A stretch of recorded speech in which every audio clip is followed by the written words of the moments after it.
اعوذ باللہ من الشیطان الرجیم بسم اللہ الرحمن الرحیم للہ ما فی السماوات وما فی الارض، اللہ ہی کا ہے جو کچھ آسمانوں میں ہے اور جو کچھ زمین میں۔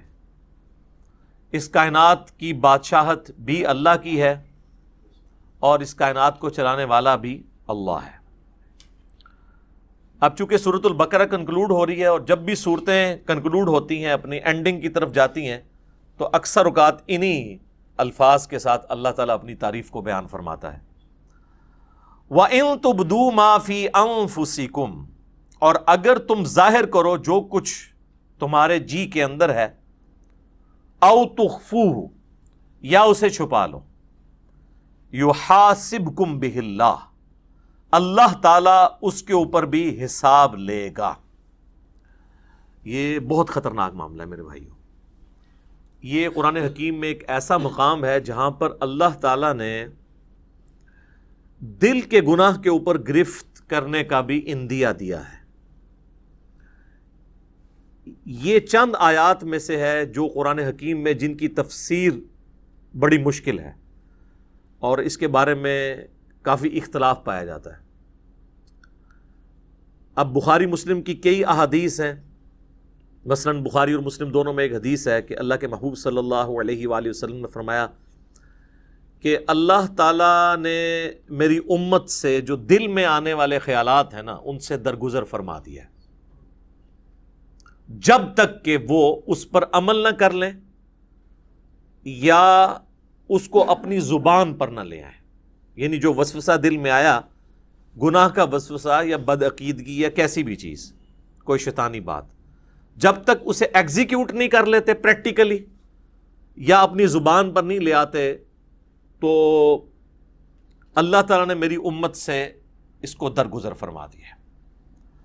اب یہ حدیث بخاری میں بھی ہے اور مسلم میں بھی، ظاہر ایک مضبوط حدیث ہے، ٹاپ آف دا لسٹ دو کتابوں کے اندر ہے۔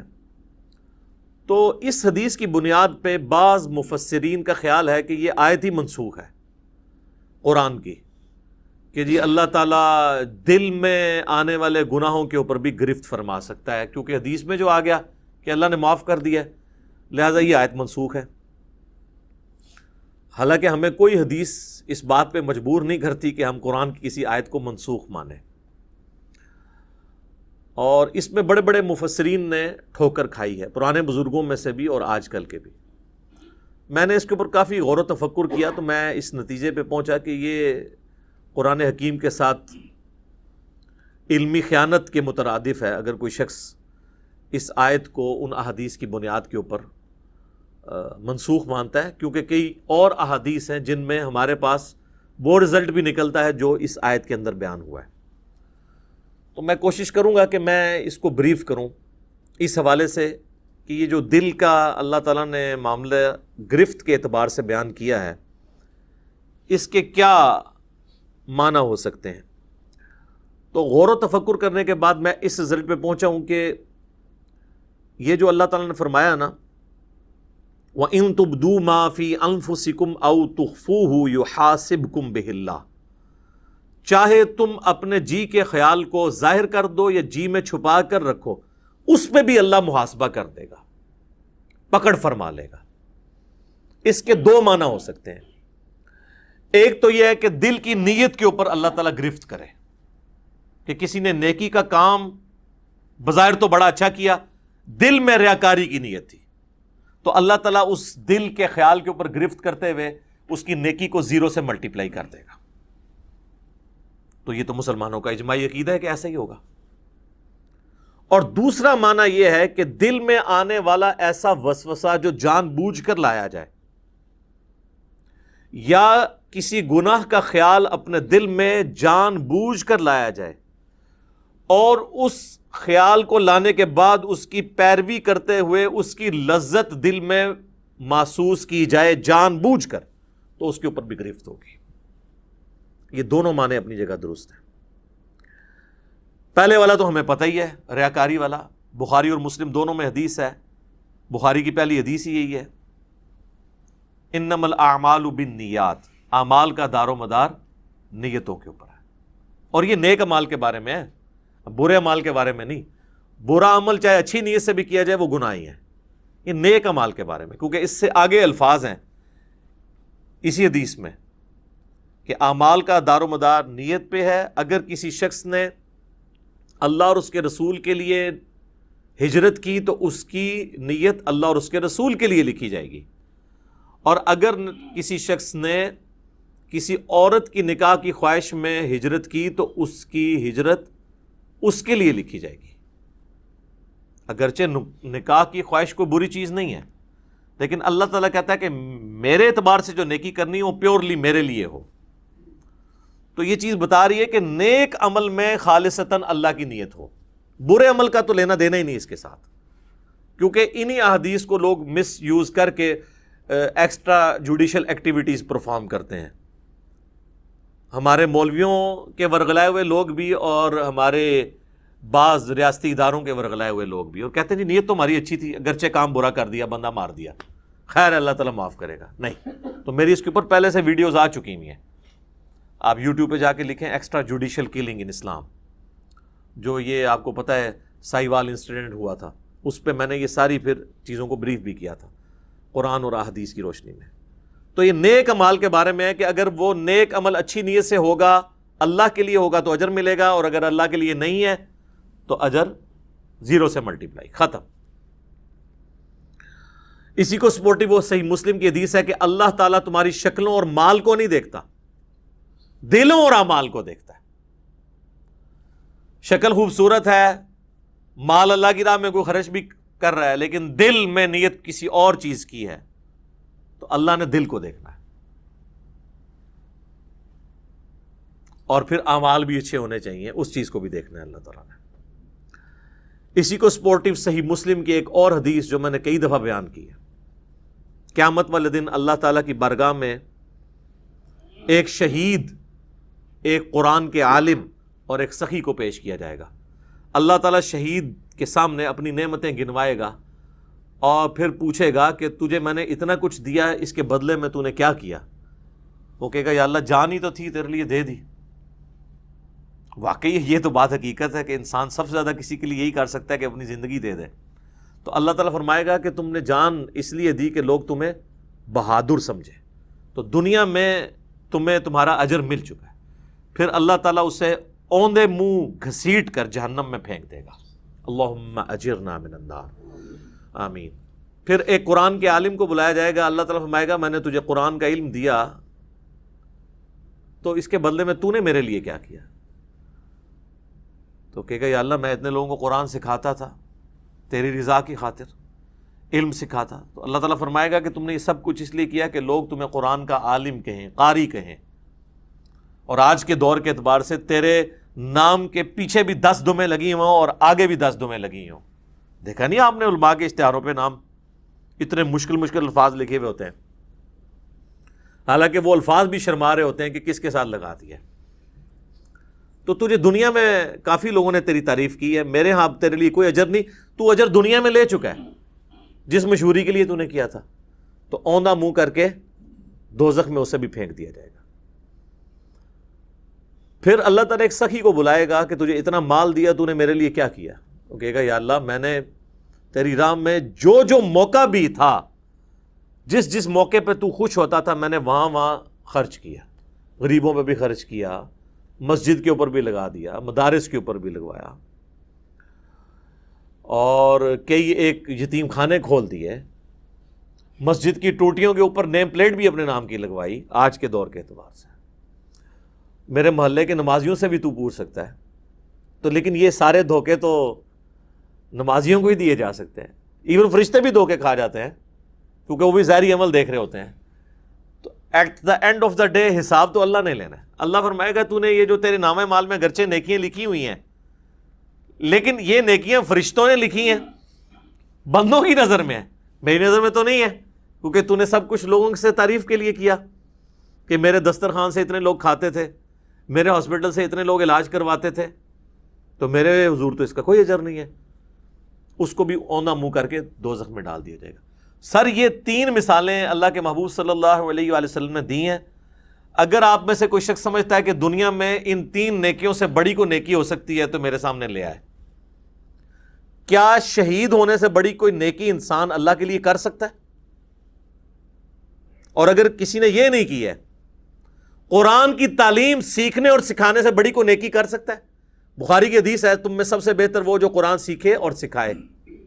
اور بخاری مسلم کی ایک اور حدیث ہے کہ 2 ہی لوگ ہیں جن پہ رشک کیا جا سکتا ہے. اگر تم نے حسد کرنا جائز ہوتا نا تو 2 ہی لوگ ہیں جن سے انسان کو حسد کرنا چاہیے. ایک جسے اللہ نے قرآن کا علم دیا اور وہ لوگوں کو سکھاتا ہے، اور دوسرے جسے اللہ نے مال دیا اور وہ اللہ کی راہ میں خرچ کرتا ہے. اور تیسری نیکی یہاں پہ بھی مال ہی ہوئی ہے. یعنی اس کائنات میں سب سے بڑی 3 نیکیاں یہی ہو سکتی ہیں: شہادت، قرآن کا علم سیکھنا اور سکھانا، اور اللہ کی راہ میں صدقہ اور خیرات کرنا. یہ 3 نیکیاں بھی برباد ہو جائیں گی اگر اللہ کے لیے نہیں کی. ایون اگر اس میں کسی کو شریک بھی کیا سا تب بھی برباد. مسند احمد میں حدیث ہے، جس نے کسی کے دکھلاوے کے لیے نماز پڑھی گویا اس نے شرک کیا. اب مجھے بتائیں دکھلاوے کے لیے کون نماز پڑھ سکتا ہے؟ یہ کوئی اتنا آسان کام ہے؟ ہاں چلے چند ایک لوگ پڑھتے ہوں گے شاید. جس طرح وہ ہمارے قریبی دوست بتانے لگے کہ آپ کو پتہ ہے جو پاکستان کے ایک فارمر پریزیڈنٹ تھے ضیاء الحق صاحب، ان کی پالیسیز سے 1000 اختلاف، لیکن ایک دیندار آدمی تھا، تو نمازی بڑا پکا تھا وہ. تو وہ کہنے لگے کہ انہوں نے لیاقت باغ آنا تھا. کہتے ہیں میری ڈیوٹی اس وقت، میں نیا نیا آفیسر بھرتی ہوا تھا، پھر تو خیر وہ 22ویں گریڈ میں ریٹائر ہوئے. تو کہنے لگے کہ میری ڈیوٹی تھی کہ صدر صاحب کو آپ نے وضو کروانا ہے نماز عصر کے لیے.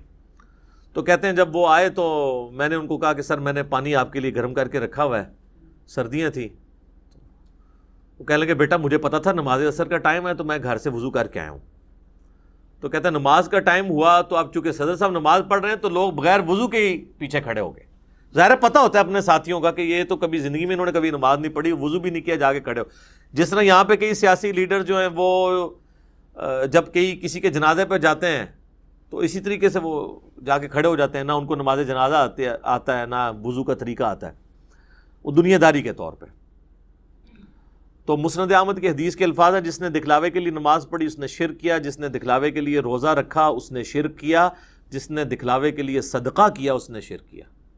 نماز تو ہے ہی اللہ کے لیے، تو پھر شرک کیسے آ گیا؟ یعنی اللہ کے ساتھ نیت بھی کسی نے کر لی کسی اور کی. حتیٰ کہ سنن ابن ماجہ میں یہ الفاظ بھی ہیں کہ اگر کوئی شخص نماز پڑھ رہا ہے اور اس نے یہ محسوس کیا کہ اسے کوئی دیکھ رہا ہے، اس کی وجہ سے وہ اپنا سجدہ لمبا کر دے، تو سجدہ تو اللہ کے لیے کر رہا ہے لیکن 0 سے ملٹیپلائی ہو جائے گا، ریاکاری میں آ جائے گا. اسی لیے ریاکاری کو شرک اصغر کہا گیا، چھوٹا شرک. بڑا ایک جلی شرک ہے نا کہ اللہ کے ساتھ کسی کو شریک ٹھہرانا. ایک یہ ہے کہ اللہ کے ساتھ شریک تو کسی کو نہ ٹھہرانا، لیکن جو اللہ کے لیے اعمال کر رہے ہیں نا اس کی جزا مخلوق سے بھی ڈیمانڈ کرنا، ریاکاری، دکھلاوا، یہ بھی شرک کی کیٹیگری میں فال کرتا ہے.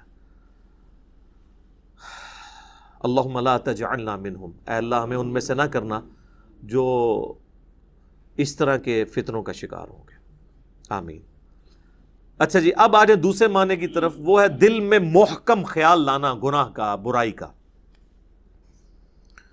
تو اس کو سپورٹیو وہ حدیث ہے، بخاری اور مسلم دونوں میں حدیث ہے کہ نبی صلی اللہ علیہ وآلہ وسلم نے فرمایا کہ آنکھ کا زنا دیکھنا ہے، کان کا زنا سننا ہے، ہاتھ کا زنا پکڑنا ہے،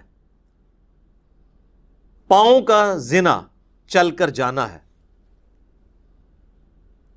اور نفس یعنی دل تمنا کرتا ہے اور شرمگاہ اس کی تصدیق کرتی ہے.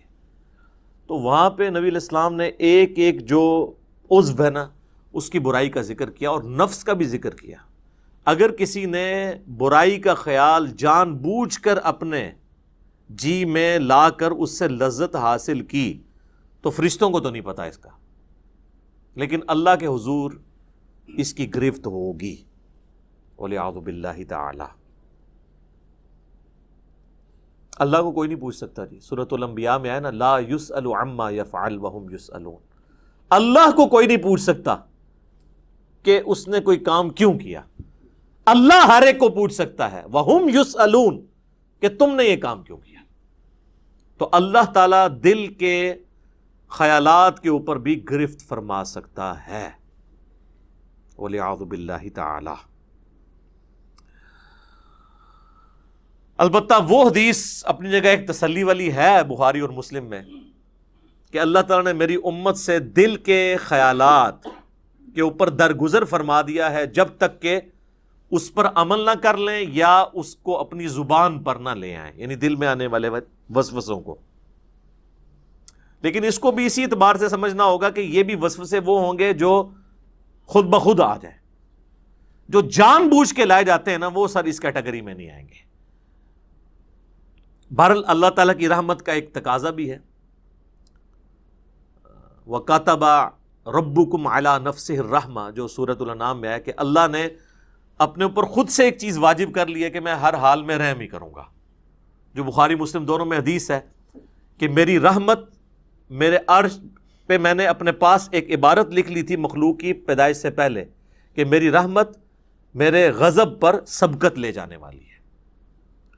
یہ برابر بھی ہوتی نا تب بھی ہمارے لیے مصیبت ہو جاتی. اسی لیے کہتے ہیں نا کہ اللہ تعالیٰ سے عدل نہیں مانگنا چاہیے بلکہ اللہ تعالیٰ سے اس کا فضل مانگنا چاہیے. اللہم انی اسألک من فضلک ورحمتک. آمین. اور صحیح مسلم میں ایک اور حدیث ہے کہ صحابہ اکرام کہتے ہیں کہ یا رسول اللہ ہمارے دل میں بعض اوقات ایسے خیالات آتے ہیں کہ ہمیں بڑے بھاری گزرتے ہیں کہ ہم کسی سے اس کا ذکر بھی کریں. یہ اکثر لوگ پوچھ رہے ہوتے ہیں نا دل میں جناب وسوسے آتے ہیں، نماز میں بھی بعض لوگوں کو آ جاتے ہیں. تو آپ صلی اللہ علیہ وآلہ وسلم نے فرمایا کیا تم واقعی دل میں ایسے خیالات محسوس کرتے ہو؟ تو ان کا یا رسول اللہ ایسے ہی ہے. تو آپ نے فرمایا یہ تمہارے ایمان کی دلیل ہے، کیونکہ ایمان کا چور کون ہے؟ شیطان. شیطان اسی دل پہ حملہ کرے گا جس میں ایمان موجود ہوگا. اسی کو سپورٹو ایک سنن ابی داؤد میں حدیث ہے، صحابہ نے کہا یا رسول اللہ بعض اوقات ہمارے دل میں ایسے خیالات آتے ہیں کہ ہمارا دل چاہتا ہے کہ ہم جل کے کوئلہ ہو جائیں لیکن اپنی زبان پہ اسے کبھی نہ لائیں. تو آپ نے فرمایا اللہ کا شکر ادا کرو کہ اللہ تعالیٰ نے اس کو وسوسہ بنا دیا ہے، تم نے پریکٹیکلی ان خیالات پہ عمل نہیں کیا. یہ بھی ایمان کی ایک دلیل ہے.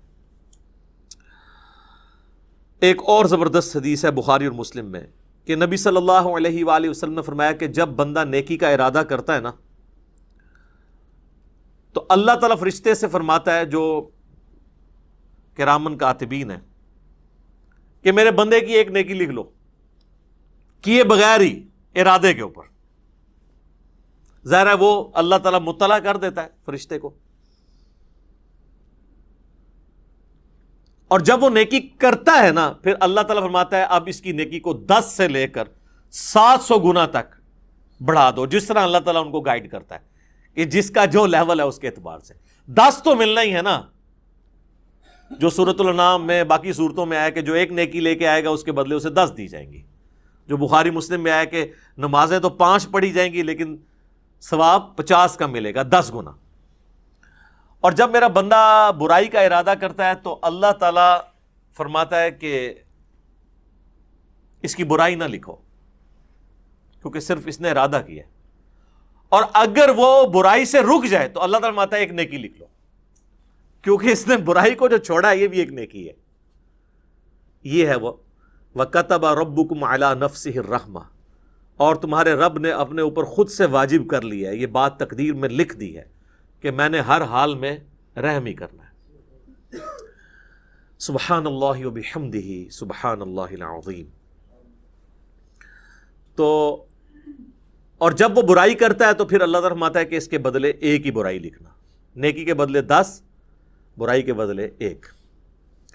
بخاری و مسلم میں ایک اور حدیث ہے کہ شیطان انسان کے جسم میں خون کی طرح گردش کرتا ہے، اور مسلم شریف میں حدیث ہے کہ ہر انسان کے ساتھ ایک جن ہے شیطان، چونکہ شیطان جنات میں سے ہے نا، جو اسے برائی کی طرف بلاتا ہے، اور ایک فرشتہ ہے جو اسے اچھائی کی طرف بلاتا ہے. تو صحابہ نے جرت کر کے پوچھا یا رسول اللہ آپ کے ساتھ بھی؟ تو آپ فرمائے ہاں میرے ساتھ بھی، لیکن اللہ تعالیٰ نے میرے ساتھ جو جن اٹیچ تھا اسے میرا مطیع کر دیا، اب وہ نیکی کے کاموں میں میری مدد ہی کرتا ہے، یعنی وہ بھی مجھے نیکی کی طرف لگاتا ہے۔ یہ پروٹوکول صرف پیغمبروں کا ہے، ما ضل صاحبکم وما غوا، تمہارے نبی نہ کبھی بہکے ہیں نہ کبھی بہرا چلے ہیں۔ صحیح مسلم میں ایک اور حدیث ہے کہ ایک صحابی نے حضور کو شکایت کی کہ یا رسول اللہ میں نماز پڑھتا ہوں تو مجھے برے برے خیالات آتے ہیں، وسوسے آتے ہیں۔ تو آپ نے فرمایا یہ خاص شیطان ہے جو آ کے وسوسے دلاتا ہے، جب تم نماز کی حالت میں اس طرح کے وسوسے محسوس کرو، اور نماز کے سوا بھی، اگر نماز میں ہے تو نماز کے سوا بھی، تو 3 دفعہ پڑھو اعوذ باللہ من الشیطان الرجیم، یعنی میں اللہ کی پناہ مانگتا ہوں راندہ درگاہ کیے ہوئے شیطان سے، اور اپنے بائیں طرف 3 دفعہ تھوک دو۔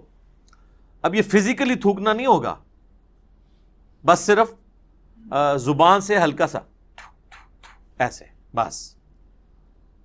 یہی بخاری مسلم میں ہے کہ اگر کوئی شخص برا خواب دیکھ لے تو وہ اٹھتے ہی اعوذ باللہ من الشیطان الرجیم پڑھ کے 3 دفعہ بائیں طرف تھوک دے، تو اللہ تعالیٰ اس خواب کے شر سے اسے بچا لے گا، چونکہ وہ برے خواب شیطان کی طرف سے ہوتے ہیں۔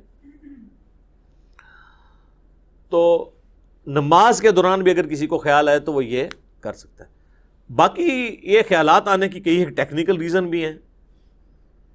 پورا دن آپ دنیا کے کاموں کا حساب کتاب کریں گے تو نماز کے اندر کوئی سوئچ تو نہیں ہے جو آپ آف کر کے نماز میں داخل ہو جائیں گے، ظاہر ہے۔ اس کے لیے پھر اسی لیے تو کہا گیا کہ بھئی اذان کی آواز سنو، مسجد کی طرف چلو، وضو کرو گے، اس کے بعد سنتیں ادا کرو گے، پھر کہیں دماغ آہستہ آہستہ آہستہ سٹیبل ہوتے ہوتے تو کہیں فرض نماز کے لیے جا کے پھر سٹیبل ہوگا۔ اور اگر ہر وقت دنیا داری کا معاملہ چلتا رہیں گے، یعنی نماز شروع کرنے سے پہلے بھی آپ فون سن رہے ہیں، اور نماز کے دوران بھی فون آپ کا چل رہا ہے، اور نماز سلام پھیرتے بھی آپ فون سن رہے ہیں، تو تسی پھر کھیت مٹی پڑھنی ہے نماز، پھر تو خیالات ہی آئیں گے نا۔ اور دوسرا، نماز کا اگر ترجمہ نہ آتا ہو، آپ کو پتہ نہ ہو آپ اللہ کے سامنے کیا عرض کر رہے ہیں، پھر بھی نہیں ظاہر ہے۔ تو یہ زیادہ تر جو لوگ کہتے ہیں خیالات آتے ہیں، یہ 99% لوگوں کے ساتھ یہ مسئلہ ہے کہ وہ ٹھیک آ رہے ہوتے ہیں خیالات، جو وہ کر رہے ہوتے ہیں وہی کچھ آ رہا ہوتا ہے۔ اور ٹیکنیکلی اس معاملے کو ہینڈل کرنے کی ضرورت ہے، اور سب سے بڑی ہینڈلنگ کسی بھی برے وسوسے کی یا خیال آنے کی یہ ہے کہ اس کی طرف توجہ نہ دی جائے۔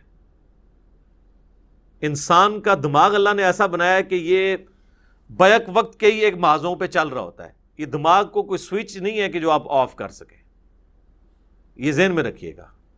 یہ تو ہو ہی نہیں سکتا کہ دماغ میں خیال نہ آئیں گے، بس اس کی طرف متوجہ نہیں ہونا۔ یہ خیالات پیغمبروں کو بھی آتے ہیں، صحابہ کو بھی آتے ہیں۔ آج میرا ٹاپک نہیں ہے، بخاری مسلم میں حدیث ہے نا، حضور علیہ السلام نماز پڑھ رہے تھے تو سامنے ایک رنگین پردہ تھا، تو آپ نے نماز کے بعد حضرت عائشہ سے کہا کہ اس کو ریموو کرو، اس نے نماز میں میری توجہ بٹا دی ہے۔ اور صحیح بخاری میں امام بخاری لے کے ہیں کہ حضرت عمر فاروق رضی اللہ تعالیٰ کہتے ہیں بعض اوقات میں اپنی جنگ کی پلاننگ نماز میں کر رہا ہوتا ہوں۔ ذرا جنگ کی تو ٹینشن ہی ایک علیحدہ ہے نا سر۔ ایک بندہ جب بارڈر پہ کھڑا ہوا ہے تو اس وقت وہ خشوع سے نماز نہیں پڑھے گا، وہ تو ظاہر ہے ایک حالت جنگ میں ہے، اس لیے قرآن میں نماز خوف کہا گیا اسے۔ اور دیکھیں آپ سورہ نساء میں ہے کہ جب نماز خوف ہے نا تو وہ آپ نے جس طرح پڑھنی ہے، اس کے بعد جب تم امن کی حالت میں جاؤ تو خوب اللہ کا ذکر کیا کرو، کیونکہ وہ تسلی کا موقع تمہیں ذکر کرنے کا ملے گا۔ خوف کی حالت میں تو پھر اسی قسم کی نماز ہوگی نا۔ لیکن اگر آپ نے پوری زندگی حالت خوف بنائی ہوئی ہے، کاروبار کے ٹھپ ہو جانے کا خوف، تو پھر تو میں کہتا ہوں ایسی زندگی پہ لعنت ہے، اور فوراً سے پہلے اللہ کی طرف رجوع لانا چاہیے انسان کو۔ باقی اس میں کئی ایک ٹاپکس میں ڈسکس کر سکتا تھا، اب آلموسٹ 15 منٹ رہ گئے ہیں تو ہم جلدی سے وہ آیات کور کر لیتے ہیں۔ یہ ٹیکنیکل گفتگو تھی جو کرنا ضروری تھی، میں نے اس لیے یہ پورا لیکچر 42 صرف ان آیات کے اوپر رکھا تھا، اور خصوصاً اس میں یہ جو چند ایک ٹاپکس ہیں۔ باقی تو اب صرف ترجمہ ہی ہم کور کریں گے تو وہ خود سیلف ایکسپلینیٹری ہے، ہم اس کو کور کر لیتے ہیں۔ شیطانی وسوسوں کے اعتبار سے میرے 2 لیکچرز ہیں، مسئلہ 83A اور 83B، شیطانی وسوسے اور ان کا علاج 83A ہے، اور 83B ہے اللہ کو کس نے پیدا کیا اور جدید شیطانی وسوسوں کا تحقیقی جائزہ، جس میں نے پروفیسر رچرڈ ڈاکنز کی کتاب دا گاڈ ڈیلوژن کے حوالے سے بھی ڈسکشن کی تھی۔ آج مان لی میں اس کو سکپ کرتا ہوں، اب آ جائیں ان آیات کی طرف۔ تو اللہ تعالیٰ فرما رہا ہے کہ اللہ تعالیٰ چاہے تو دل میں آنے والے خیالات کے اوپر بھی گرفت فرما سکتا ہے، فَيَغْفِرُ لِمَن يَشَاءُ وَيُعَذِّبُ مَن يَشَاءُ، پھر اس کی مرضی جسے بخش دے اور جسے عذاب دے۔ وہ اللہ تعالیٰ کا فیصلہ ہے کہ اس نے کس کے لیے کیا فیصلہ کرنا ہے۔ اللہم حاسبنی حسابا یسیرا، اے اللہ ہمارے لیے حساب کو آسان فرمانا۔ واللہ علی کل شیء قدیر، اور اللہ تعالیٰ ہر چیز کے اوپر قادر ہے۔ پھر وہ یاد کریں آیت، لا یسأل عما یفعل وہم یسألون، اللہ کو کوئی نہیں پوچھ سکتا کہ اس نے یہ کیوں کیا، وہ ہر ایک کو پوچھ سکتا ہے کہ بھئی تم نے یہ کیوں کیا۔